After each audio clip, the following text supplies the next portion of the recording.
आइए सबसे पहले हम प्रार्थना करते हैं। आप सभी को मेरा प्रभु यीशु मसीह के मधुर नाम में प्रेज द लॉर्ड और उसका धन्यवाद हो।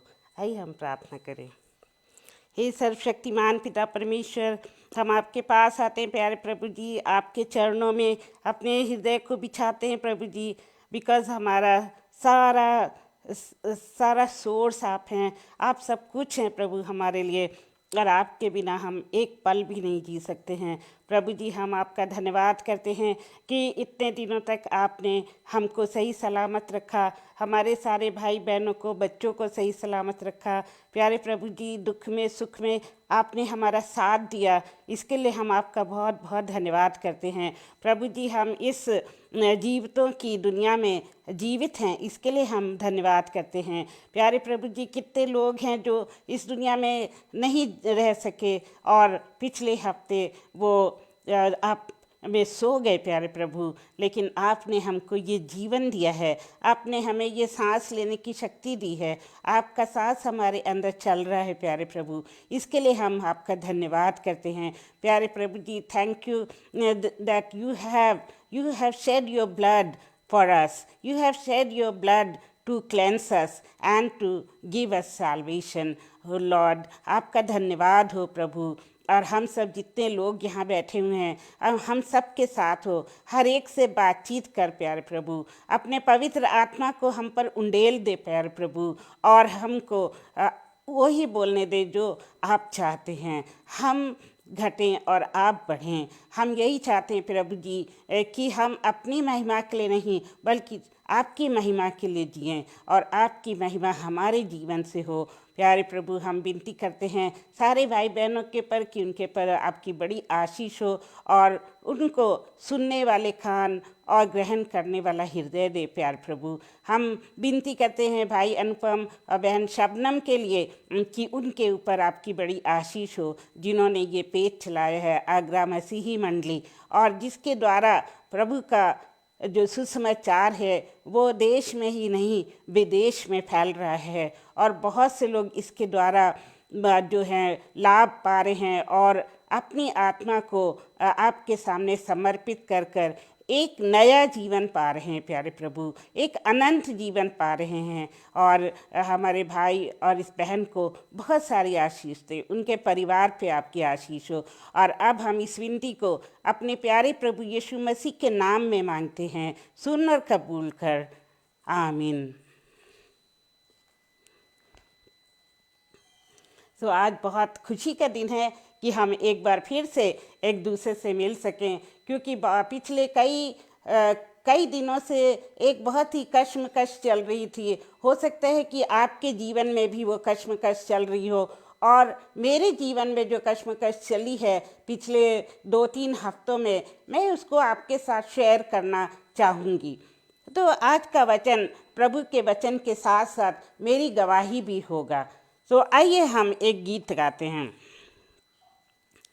प्रभु का धन्यवाद करूँगा, उसकी संगति में सदा रहूँगा, साथ चलूँगा मैं जय ज़रूर पाऊँगा, साथ चलूँगा मैं जय ज़रूर पाऊँगा, प्रभु का धन्यवाद करूँगा। ना देगी मुझे दुनिया कभी भी, कभी सुख और शांति आराम, ना देगी मुझे दुनिया कभी भी, कभी सुख और शांति आराम, मेरे यीशु के साथ धन्य संगति में सदा मिलती खुशी मुझको, मेरे यीशु के साथ सदा संगति में सदा मिलती खुशी मुझको, प्रभु का धन्यवाद करूँगा, उसकी संगति में सदा रहूँगा, साथ चलूँगा मैं जय ज़रूर पाऊँगा, साथ चलूँगा मैं जय ज़रूर पाऊँगा, प्रभु का धन्यवाद करूँगा। मेरी जिंदगी की हर परेशानी में खुल जाता है आशा का द्वार।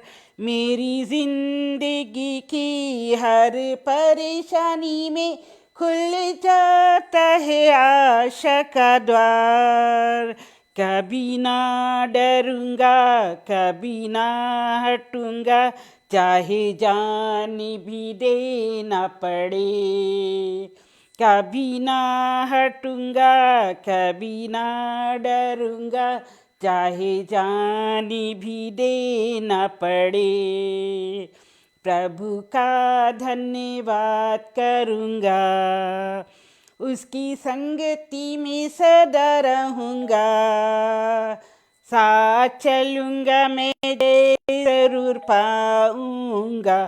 साथ चलूँगा मैं, जय ज़रूर पाऊँगा।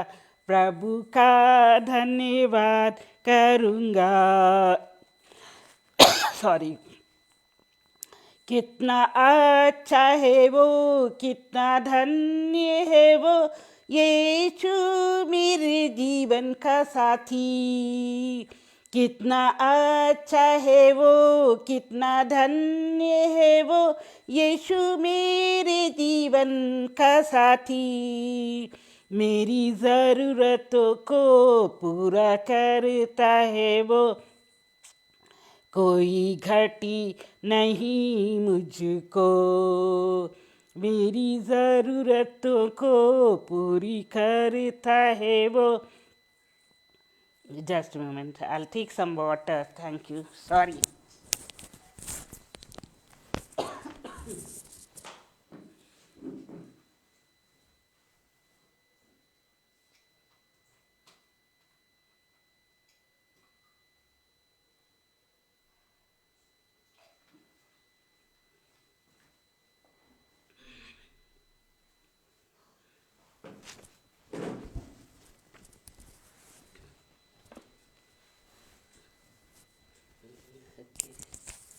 प्रभु का धन्यवाद करूँगा। मेरी आयु के दिन पग पग में सदा तेरी सेवा को पूरी करूँगा।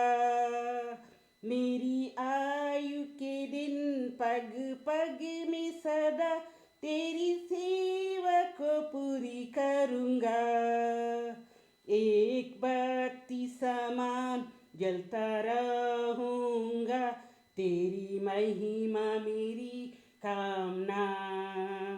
एक बत्ती समान सदा जलता रहूँगा, तेरी महिमा मेरी कामना।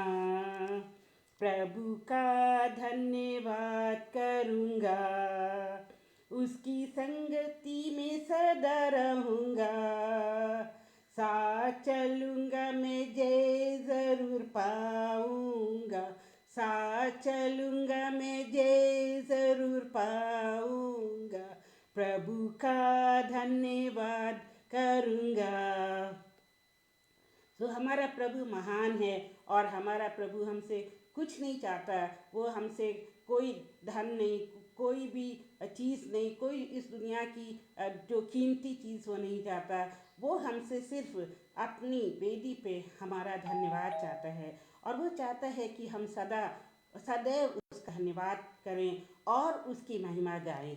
और यही जो है हमारा कर्तव्य है कि हम उसकी महिमा करें, क्योंकि जब हम उसकी महिमा करते हैं तो वो भी हमारी महिमा करता है, ऐसा बाइबल हमें बताती है। और इस समय मैं बहुत खुशी के साथ आप सबका स्वागत करना चाहती हूँ। मैं बहन सुषमा का और बहन शबनम, अनुपम भाई का, और मेरे भाई विनय जोसेफ का, और भी जितने लोग हैं उन सब का मैं धन्यवाद करना चाहती हूँ।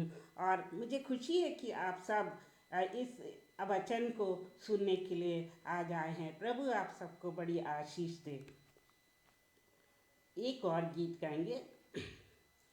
Have thine own way, Lord, have thine own way.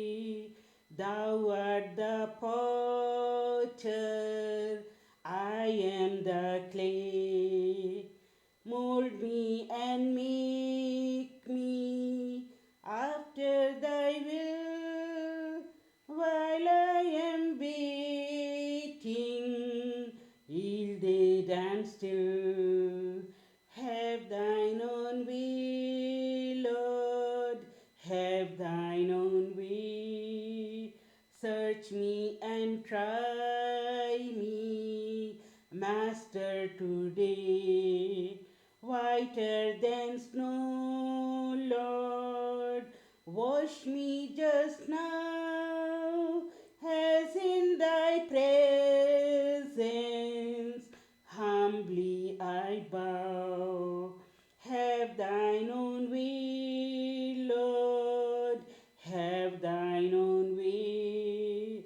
Wounded and weary, help me, I pray.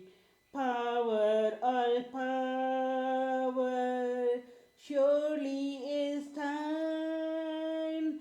Touch me and heal me, Savior divine. Have thine own way, Lord, have thine own way. Hold o'er my being, absolute sway.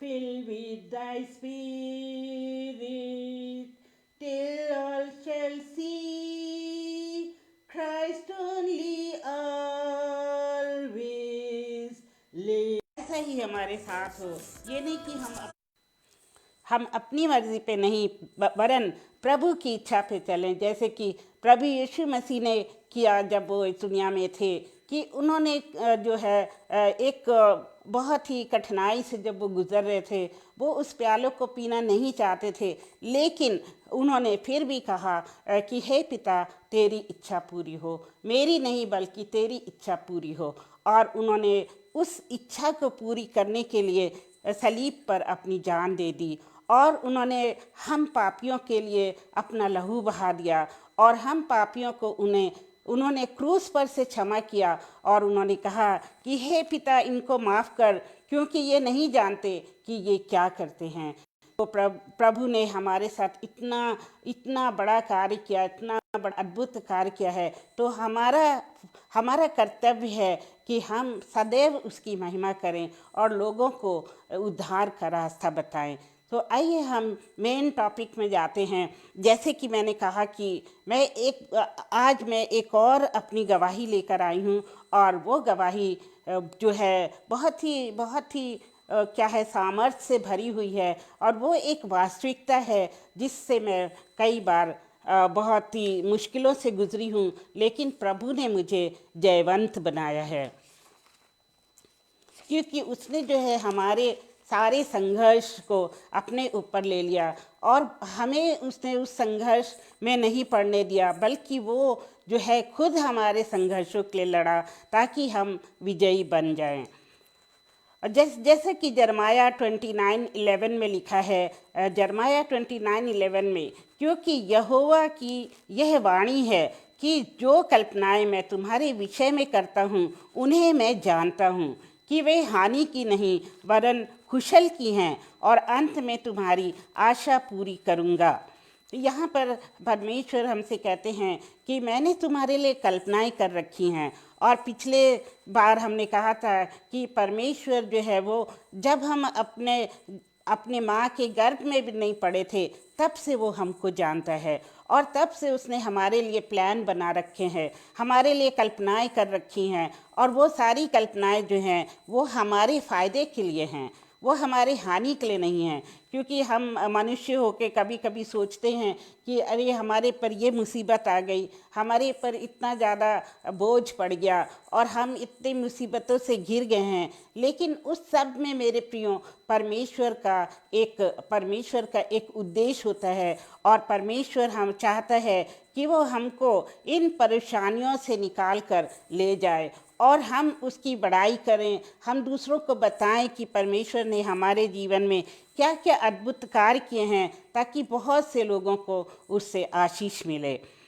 और हमने पिछले सोमवार को देखा था कि प्रभु ने कैसे इज़राइलिट्स को, यहूदियों को एक लाल समुंदर से पार किया था। उनके पर कितनी मुसीबतें आ रही थी मिस्र में, वो गुलामी की ज़िंदगी जी रहे थे और उनके पर हर रोज़ जो है तनाव रहता था, हर रोज़ उनको ताड़नाएं दी जाती थी। लेकिन जब परमेश्वर ने देखा कि उनके लोग बहुत ज़्यादा पीड़ित हैं, तब उन्होंने ये डिसाइड किया कि वो इज़राइलिट्स को, यहूदियों को वहाँ से निकालेंगे। और इसके लिए उन्होंने किसको चुना? मूसा को चुना।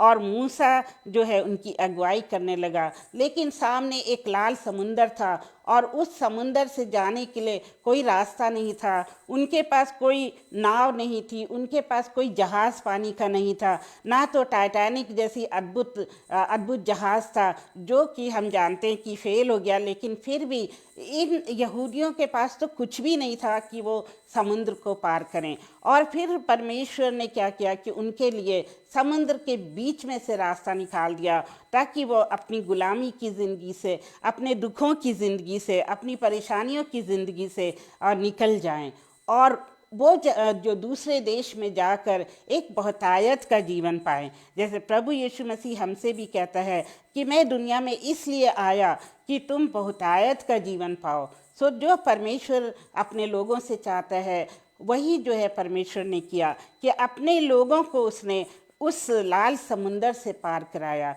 उसके पानी को दो भागों में बांट दिया और एक रास्ता बना दिया। सो कितना महान है प्रभु। और जब इज़राइल के लोग उधर से निकल गए और मिस्र के लोग उनको पकड़ने के लिए समुद्र में उतरने लगे, तो क्या हुआ? समुद्र का पानी जुड़ गया और जितने भी उनके दुश्मन थे मिस्र से जो आ रहे थे, वो सब उसमें डूब के मर गए। सो परमेश्वर इतने महान महान कार्य करता है। उसी तरह हमारे जीवन में कई बार लाल समुद्र होता है और हम नहीं जानते कि उसको कैसे पार करें, लेकिन हमारा परमेश्वर जो है जीवित परमेश्वर है और वो हमारी सहायता करता है उस समुद्र से पार जाने के लिए। तो मेरे प्रियो, हमें हमेशा याद रखना चाहिए कि परमेश्वर हमारे साथ है और वो हमारे जीवन में आश्चर्य कर्म जो है करता ही रहेगा और वो हमें कभी ना छोड़ेगा, कभी ना त्यागेगा। ये उसकी प्रतिज्ञा है। और अब मैं अपने जीवन की ये गाथा आपको सुनाने जा रही हूँ कि जब मैंने मोगा पंजाब ज्वाइन किया था जुलाई 15 इसी साल में मोगा पंजाब ज्वाइन किया था, एक college of nursing as a principal. और वहाँ पर जो है जब मैंने ज्वाइन किया तब मेरा 42 ईयर्स एक्सपीरियंस था after BSc and MSc nursing. लेकिन वहाँ जाके मैंने सोचा कि मेरे साथ बहुत अच्छा होगा, मेरे लिए एक इतना बड़ा ही कॉलेज का द्वार खुल गया है और अब मैं यहाँ पर बहुत ज़्यादा अच्छे तरह से अपना काम करूँगी और मेरे पर बहुत आशीषें आएंगी और मैं स्टूडेंट्स के साथ बहुत खुश रहूँगी, उनको अच्छी तरह पढ़ाऊँगी और वहाँ का सारा जो अधिकार है और सारा संचलन है वो अच्छी तरह से करूँगी।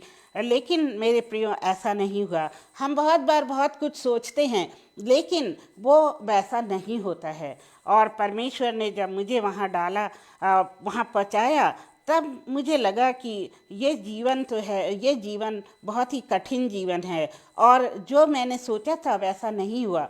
और वहाँ पर लोग जो एडमिनिस्ट्रेटिव पीपल थे वो मेरा साथ इतना नहीं दे रहे थे, क्योंकि उनको अपने ही लाभ की परवाह थी और वो नहीं चाहते थे कि उनके फैकल्टी जो है वो उस लाभ को पाए और वो अपने ही आप में जो है मग्न रहते थे और जो पैसा कमाने में वो बिज़ी रहते थे।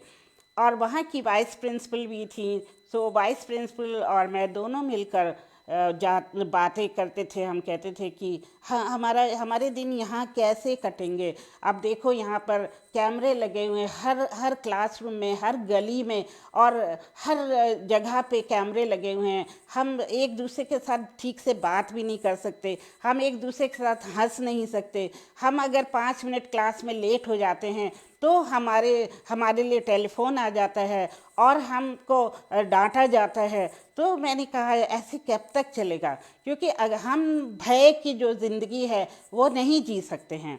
और भय जो है इंसान को बहुत कमज़ोर बना देता है, और हर समय अगर भय और तनाव में हम जीते हैं तो हमारे मानसिक स्वास्थ्य पर भी बुरा असर पड़ता है।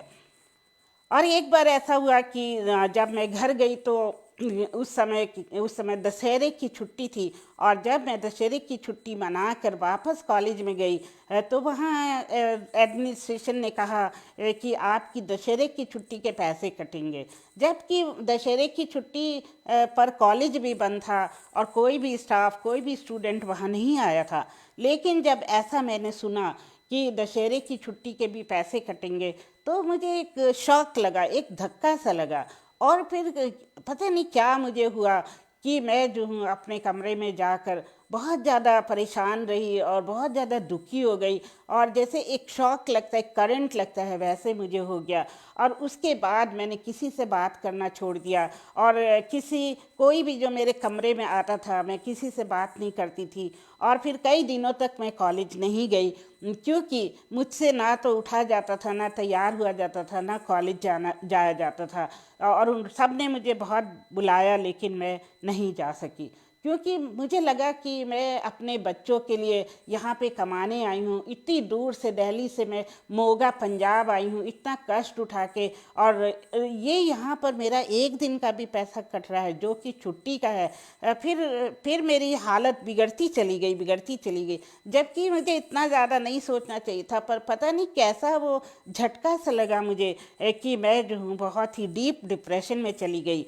और उसके बाद 2 वीक्स तक, मतलब 2 वीक्स तक मैं रूम में पड़ी रही, और मेरा मन नहीं किया कि मैं कॉलेज जाऊं। और फिर क्या हुआ, एक रात मैं बहुत बेचैन थी और मैंने सोचा कि प्रभु मैं क्या करूं, प्रभु तू मुझे बता कि मैं क्या करूं। यहाँ ना तो मैं नौकरी कर रही हूँ और मेरा स्वास्थ्य भी अच्छा नहीं है, वहाँ मेरी बच्ची अकेली है वहाँ दिल्ली में, और मुझे रास्ता दिखा प्रभु। सारी रात मैं इसी तरह से बेचैनी में काटी। फिर सवेरे मैंने बहुत दुआ करी, बाइबल पढ़ी, और मैंने कहा प्रभु मेरी इच्छा नहीं बल्कि तेरी इच्छा पूरी हो, मुझे अपनी इच्छा दर्शा, मुझे अपनी इच्छा दिखा प्रभु। और फिर जब मैंने बाइबल खोली तो उसमें ऐसे ऐसे वचन आए जिसमें लिखा था कि अब तुझे यहाँ से छोड़ना है।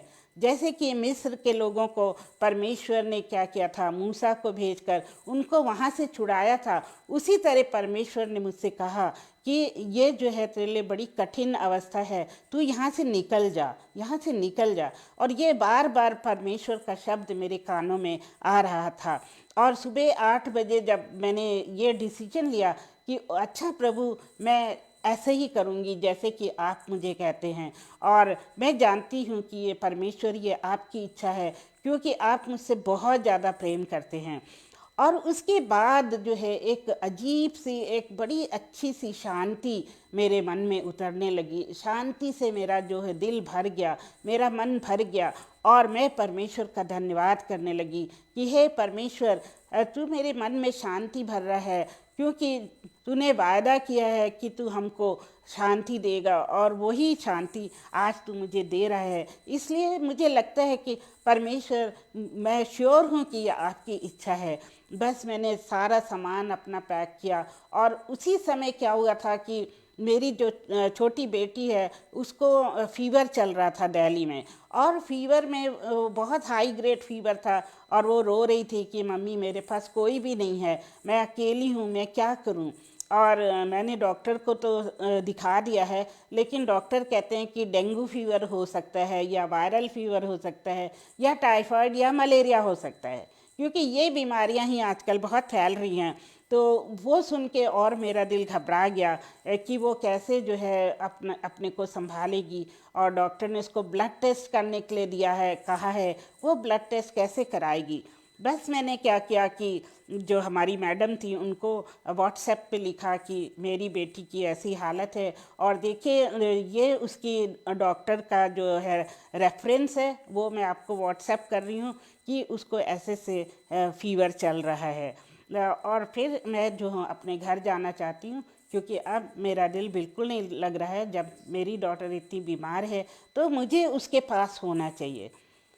उन्होंने कुछ नहीं लिखा, लेकिन उनके जो पति हैं उन्होंने कहा कि ठीक है, मैं तुम्हारे लिए टैक्सी अरेंज कर रहा हूँ और तुम यहाँ से सीधे दिल्ली चले जाओ और मैं कैब जो हूँ भेज रहा हूँ।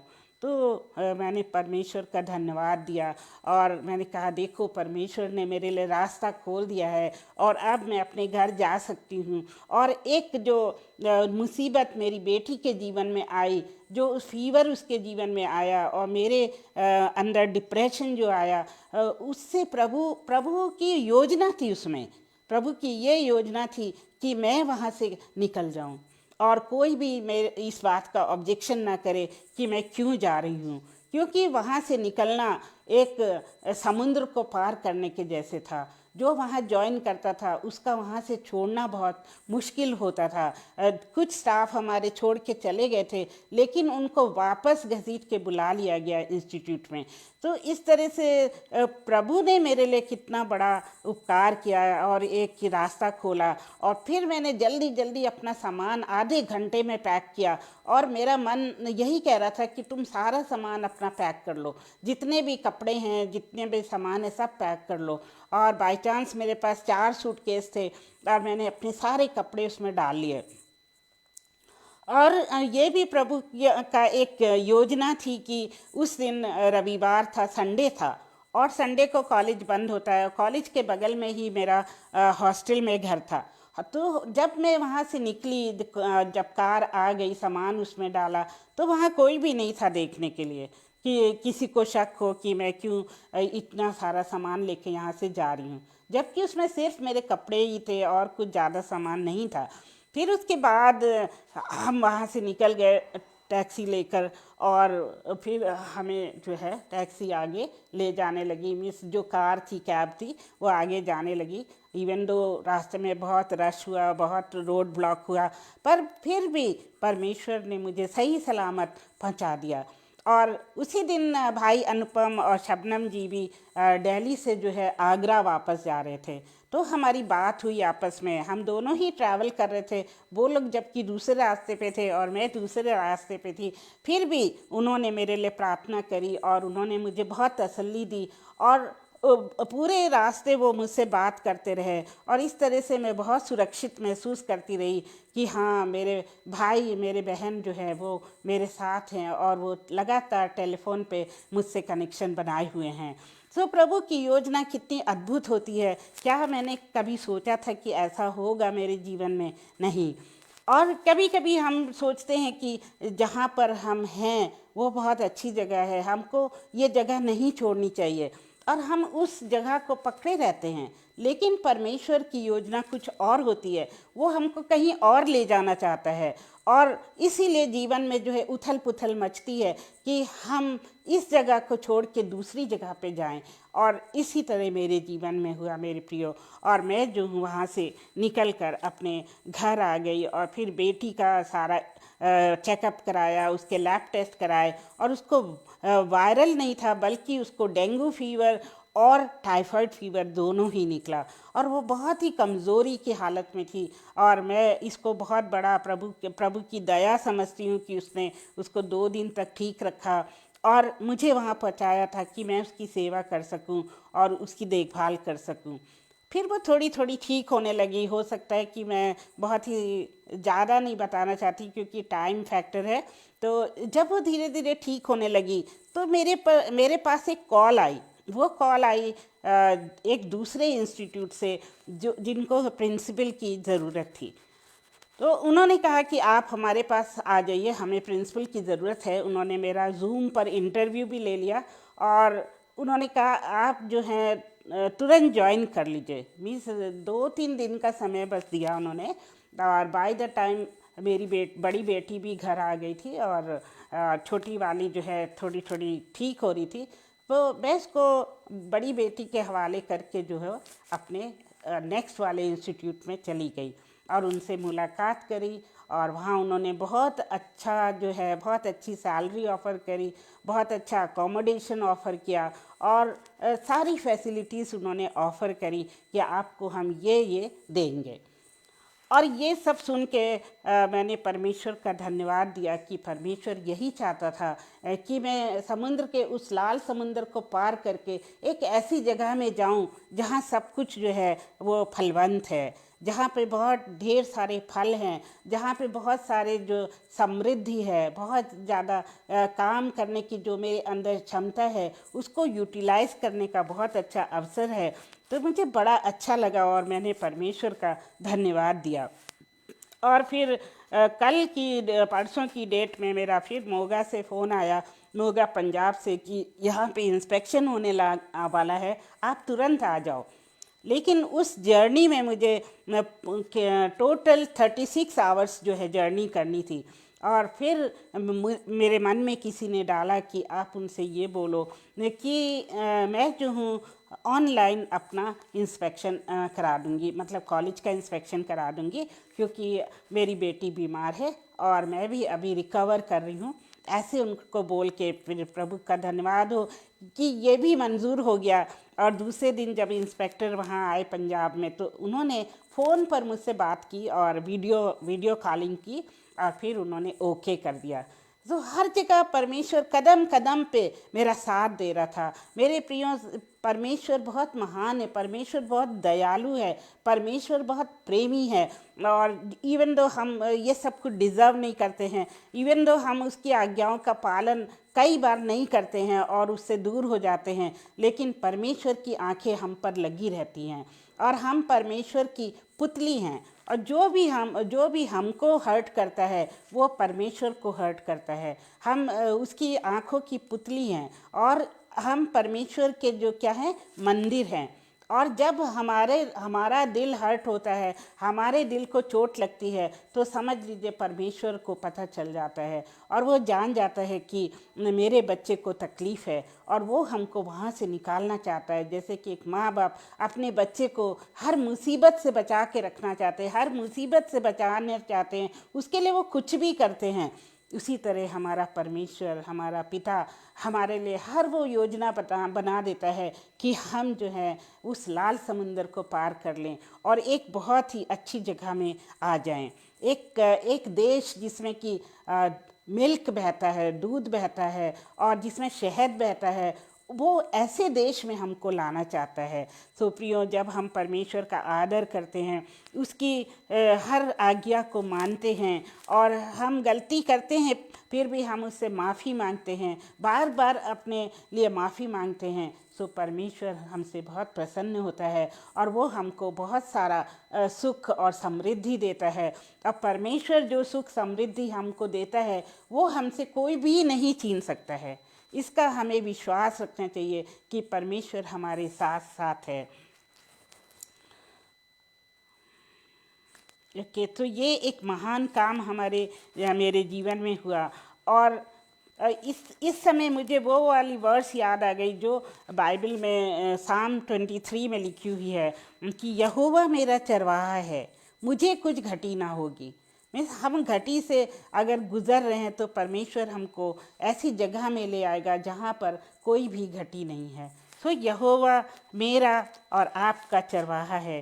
प्रियो, यहोवा हमारे साथ है, वो हमें बहुत कुछ देना चाहता है। वो अगर हम परमेश्वर की इच्छा पे चलें तो वो बहुत कुछ हमें देना चाहता है। और यहाँ पे दाऊद कहता है कि मेरा प्याला उमड़ रहा है, मैं जो हूँ, परमेश्वर ने मेरे सिर पर तेल मला है और मेरा प्याला उमड़ रहा है। सो हमें ऐसी परिस्थितियों से गुजरना पड़ता है ताकि परमेश्वर का आत्मा हमारे अंदर काम करे और वो प्याला जो है वो उमड़ता रहे, जिसे कि लोग देखें और वो जान जाएं कि हाँ, इस शख्स के साथ परमेश्वर ज़रूर है और बहुत से लोग जो हैं परमेश्वर की नज़दीकी में आ जाएं। इसी तरह जो बाइबल कहती है कि मैं प्रसन्न हूँ कि परमेश्वर ने मुझे दुख दिया, मैं प्रसन्न हूँ कि मैंने इतने सारे संकट के थ्रू गुजरे और इतने सारे दुख उठाए, क्योंकि परमेश्वर मुझसे प्रेम करता है। ये वाली वर्स एक्चुअली मैंने अभी अभी अपने ब्रदर से पूछ के ली है। ये है हिब्रू चैप्टर 12 वर्स 6 है। Hebrew chapter 12 verse 6। तो जो भी दुख आते हैं हमें कभी कुड़कुड़ाना नहीं चाहिए और हमें परमेश्वर से पूछना चाहिए कि हे पिता, आपकी क्या इच्छा है, आप क्या मुझसे चाहते हो, मुझे बताओ। सो परमेश्वर जो है ऐसी परिस्थितियां उत्पन्न करता है कि वो परिस्थिति आगे चलकर हमारे लिए अच्छी होती है। तो जो भी कुछ हमारे जीवन में होता है हमें कभी कुड़कुड़ाना नहीं चाहिए, बल्कि परमेश्वर का धन्यवाद देना चाहिए, हर समय उसका धन्यवाद देना चाहिए। और धन्यवाद के ज़रिए जब हम खुश होते हैं, जब हमारा मन जो है शांति से भर जाता है, तो वो हमारा विरोधी शैतान डर जाता है और वो हमसे दूर हो जाता है। लेकिन जब हम परेशानियों की स्थिति में गिर जाते हैं और परमेश्वर को भूल जाते हैं, जैसे बहुत से लोग कहते हैं कि मेरे मेरे बहन को ऐसे हो गया, मेरे माता पिता को वो बीमारी की हालत में चले गए, परमेश्वर ने कुछ नहीं किया, उनको बचाया नहीं, तो वो लोग परमेश्वर से बातचीत करना भी छोड़ देते हैं। कई लोग तो दुआ करना भी छोड़ देते हैं। जब उनकी इच्छाएं पूरी नहीं होती हैं तो वो कहते हैं परमेश्वर हमसे प्रेम नहीं करता, और वो जो है परमेश्वर की इच्छा पे नहीं चलते हैं और परमेश्वर से दूर भागने लगते हैं। लेकिन मेरे प्रियो, जब हमारे पर कोई भी मुसीबत आती है तो वो एक उद्देश्य से आती है। और ये मेरा एक्सपीरियंस है कि बचपन से लेके अभी तक जितनी भी मुसीबतें मेरे लाइफ में आई, वो मेरे भले के लिए आई। और परमेश्वर एक कदम से दूसरे कदम पर मुझे ऊपर और ऊपर उठाता चला गया। जैसे आपने मेरी पिछली 2 गवाहियों में सुना है कि परमेश्वर कैसे मुझे ऊपर लाया एक गरीबी की ज़िंदगी से, और एक शिक्षा देने के लिए उसने क्या क्या किया, क्या नहीं किया, मुझे ये कहना चाहिए। और उसने बहुत सारी कठिनाइयों के थ्रू भी मुझे एक ऊंची मंजिल पे खड़ा कर दिया, और परमेश्वर का धन्यवाद हो इसके लिए। और मैं आप सब से भी यही कहना चाहती हूँ कि आप हमेशा याद रखें कि परमेश्वर मेरे साथ है, यीशु मसीह मेरे साथ है, क्योंकि उसका ये वायदा है और वो कभी हमें नहीं छोड़ेगा, कभी नहीं त्यागेगा। और इवन दो हम जो है मुसीबतों से गुजरेंगे, हम तराइयों से गुजरेंगे, जैसे दाऊद कहता है, फिर भी परमेश्वर हमारे साथ है। और वो ये नहीं कहता कि तुम्हारे लाइफ में मुसीबत नहीं आएगी, तो वो हमेशा ये कहता है कि मैं तुम्हारे साथ हूँ। भले ही तुम पानी से गुजरो, भले ही तुम आग से गुजरो, लेकिन मैं तुम्हारे साथ हूँ। तो इसका मतलब ये है कि एक मसीही के जीवन में मुसीबतें आती हैं, एक मसीही के जीवन में कभी कभी परीक्षाएं भी आती हैं। परमेश्वर हमारे विश्वास को मजबूत करना चाहता है, या परमेश्वर हमको ऊंची मंजिल पर पहुंचाना चाहता है, इसलिए वो मुसीबतें हमारे जीवन में आती हैं। उस समय हमें पूछना चाहिए कि परमेश्वर आपकी क्या इच्छा है। परमेश्वर मेरा मार्गदर्शन करिए, हे यीशु मेरा मार्गदर्शन करिए। आपने मेरे पापों को क्षमा किया है, आपने मुझे एक नया जीवन दिया है, और परमेश्वर आज मैं मुसीबत में हूँ, क्यों हूँ, मेरा मार्गदर्शन करिए। और ये कह के हमें उसका धन्यवाद करना चाहिए। वो हमें चंगाई भी देता है। वो हमको एक वर्स में पढ़ना पसंद करूँगी यहाँ पर, जो कि अय्यूब चैप्टर 5 वर्स 17 to 19 में लिखा है। जोब 5:17 to 19। इसमें ऐसा लिखा है कि देख, क्या ही धन्य है वो मनुष्य जिसको परमेश्वर ताड़ना देता है। क्या ही धन्य है वो मनुष्य जिसको परमेश्वर ताड़ना देता है। इसलिए तू सर्वशक्तिमान की ताड़ना को तुच्छ मत जानना, क्योंकि वही घायल करता है, वही पट्टी भी बांधता है, वही मारता है और वही अपने हाथों से चंगा भी करता है। वो तुझे 6 विपत्तियों से छुड़ाएगा, वरन 7 से भी तुझे हानि ना होगी। तो इन वर्सेस में साफ लिखा है कि परमेश्वर जो है वो हमेशा हमारे साथ है, और वो हमें घाव देता है, हमें चोट देता है, लेकिन उस पर वो पट्टी भी बांधता है। वो हमको क्या करता है कि बहुत सारी जो मुसीबतें, जैसे हमें बीमारियां जैसे हमारे ऊपर आती हैं, तो वो चंगाई भी हमें देता है, उसका चंगाई भरा हाथ हमारे ऊपर रहता है।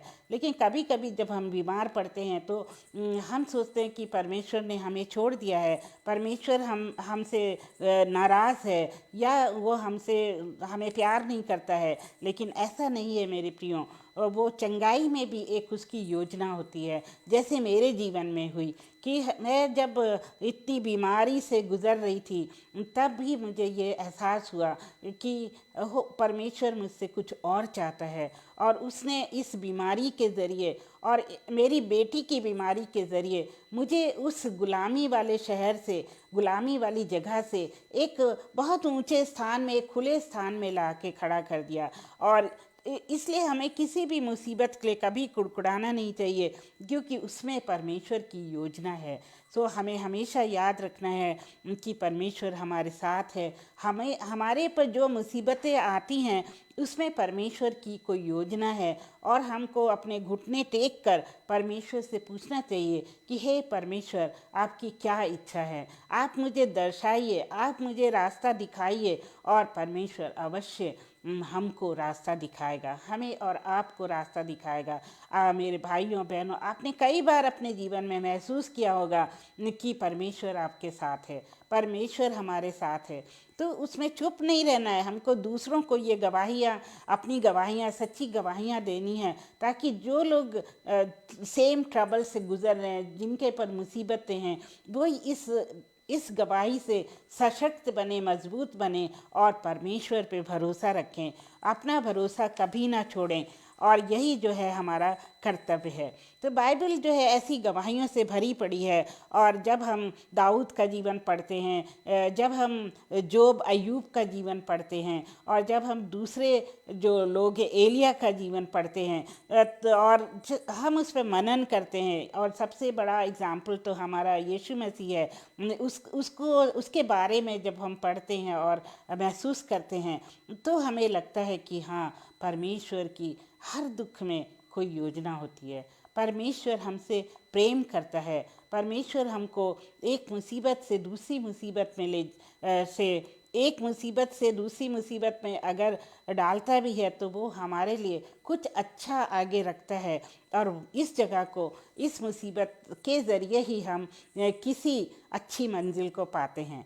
तो परमेश्वर पे विश्वास रखें और संतुष्ट रहें, उसका धन्यवाद करें, और परमेश्वर आपको ज़रूर आपकी मुसीबतों से निकालेगा। अगर आप में से कोई भी मुसीबत में है, परेशानी में है, दुखों में है, बीमारी में है, तो परमेश्वर पे भरोसा रखिए और उससे दुआ मांगिए, और उससे जो है याचना करिए, और पूछिए परमेश्वर आपकी इसमें क्या इच्छा है। सो आइए हम दुआ करें। हे प्यारे पिता परमेश्वर, हम आपके पास आते हैं, और वास्तव में प्रभु हम आपका धन्यवाद देते हैं कि आपने हमारे ज़रिए सारे लोगों से बातचीत करी। और पवित्र आत्मा, हम आपका धन्यवाद देते हैं कि आपने बातचीत करी सबसे, और सबके दिलों को छू लिया। प्यारे प्रभु जी, हम आपका कोटि कोटि धन्यवाद करते हैं। प्रभु जी, हमारे इन सब प्रियों को अच्छी तरह से रखना। प्यारे प्रभु जी, अगर कोई मुसीबत में है तो उसको मुसीबत से निकालना। अगर किसी के पास धन का अभाव है, पैसों का अभाव है, तो उनको अपनी ज़रूरतों के लिए प्रभु जी, उनकी ज़रूरतों को पूरी करना प्रभु, और उनके खाली भंडारों को भर देना। प्यारे प्रभु, जैसे आपने उस विधवा के भंडार को भरा था, जब उसके पास कुछ भी नहीं था, जब वो मरने के लिए तैयार थी, तब आपने उसके घर में आटा और तेल, ये सब कुछ भर दिया था, जो कि कभी ख़त्म नहीं हुआ। प्रभु जी, आप इतने महान हैं। आप हमें भी, हमारे खाली पात्रों को भी भरना चाहते हैं, बस हमारे अंदर विश्वास की कमी है। प्यारे प्रभु, वो विश्वास हमारे अंदर मजबूत हो। और प्यारे प्रभु जी, आप चाहते हैं कि जो लोग बीमारी से गुजर रहे हैं, वो लोग आपकी तरफ देखें, आपकी ओर टकटकी लगा के देखें, क्योंकि आप चंगे करने वाले प्रभु हैं। प्रभु यीशु मसीह, आप चंगे करने वाले प्रभु हैं। जब आपने इस दुनिया में में कदम रखा तो आपने कितने बीमारों को चंगा किया, और आज भी आप बीमारों को चंगा कर रहे हैं। और आपने हम सबको ये वरदान दिया है कि हम भी आप के जैसे ही लोगों की मुसीबतों में, दुख में और उनकी बीमारी में काम आए और आपके नाम से उनको चंगा करें। प्रभु जी, हमें इतनी शक्ति और सामर्थ्य दीजिए। हम सब भाई बहनों को जो कि इस समय किसी भी परेशानी में है, उसको यीशु मसीह के नाम में हम डांट देते हैं, और जो दुख से गुजर रहे हैं उनके साथ हो प्रभु, उनके जीवन को खुशियों से भर दे। और जिन लोगों ने अपने प्रियजनों को खोया है प्रभु, उनके साथ हो, उनके अंदर अपनी तसल्ली और अपनी शांति को भर दे प्रभु जी। एक ही वो जो है तेरी हमदो सन्ना गाएं, और वो जान लें कि प्रभु इसमें आपकी इच्छा थी। और प्रभु जी, हम इस मसीह मंडली, आगरा मसीह मंडली पेज के लिए बहुत प्रार्थना करते हैं कि इस पर दिन ब दिन आपकी बरकतें और हों, और इस पेज की उन्नति होती रहे। और जैसे कि बहुत सारे लोग इस पर आके बोलते हैं, बहुत सारे लोग प्रभु यीशु मसीह का प्रचार करते हैं प्रभु, और इन वर्ड्स के ज़रिए, उनके प्रचार के ज़रिए बहुत से जीवन बदल जाएं, और बहुत से जीवन जो हैं अपनी पापमयी जीवन से निकलकर उद्धार पा जाएं प्यारे प्रभु। और हम चाहते हैं कि आप भाई अनुपम को आप शक्ति दीजिए, सामर्थ्य दीजिए, अच्छी हेल्थ दीजिए, और उनके अंदर जो भी कमी घटी है उसको दूर करिए प्यारे प्रभु। और हम अपनी बहन शबनम के लिए प्रार्थना करते हैं, जो कि हर दिन उनके साथ में मिलकर प्रचार करती हैं, और बहुत तन मन धन से वो आपको प्यार करते हैं और आपके प्रचार को करते हैं। उनके ऊपर आपकी बड़ी आशीष हो, और उनके घर पे और उनके बच्चों पे आपकी आशीष हो। और हम चाहते हैं कि उनकी बेटी को पूर्णतया अच्छा कर दे, कंप्लीटली उसके बॉडी में एक भी स्टोन ना रहे, और उसका यूरिनरी ब्लैडर बिल्कुल साफ हो जाए प्रभु जी। और हम जानते हैं कि आप ऐसा कर सकते हैं, आपके अंदर इतनी चंगाई वाली सामर्थ्य है प्यारे प्रभु। आप तो सर्वशक्तिमान प्रभु हैं, आप सब जानते हैं। और जितने लोग हमारे भाई बहन यहाँ पे हैं, उनके घर में भी अगर कोई बीमार है तो उन पर भी अपना चंगाई भरा हाथ फैला और उनको चंगाई दे प्यार प्रभु। और अब जब हम सोने जाते हैं तो हमारे साथ हो प्यारे प्रभु, हमें अपनी शांति से भर दे। और अब इस छोटी सी विनती को हम अपने महान प्रभु यीशु मसीह के नाम में मांग लेते हैं, आमीन। तो आप सबका धन्यवाद कि आप लोग मेरे साथ जुड़े रहे, और बड़े ध्यान से आपने सुना और मेरी हौसला अफजाई करी। प्रभु आप सबको आशीष दे। जय मसीह की।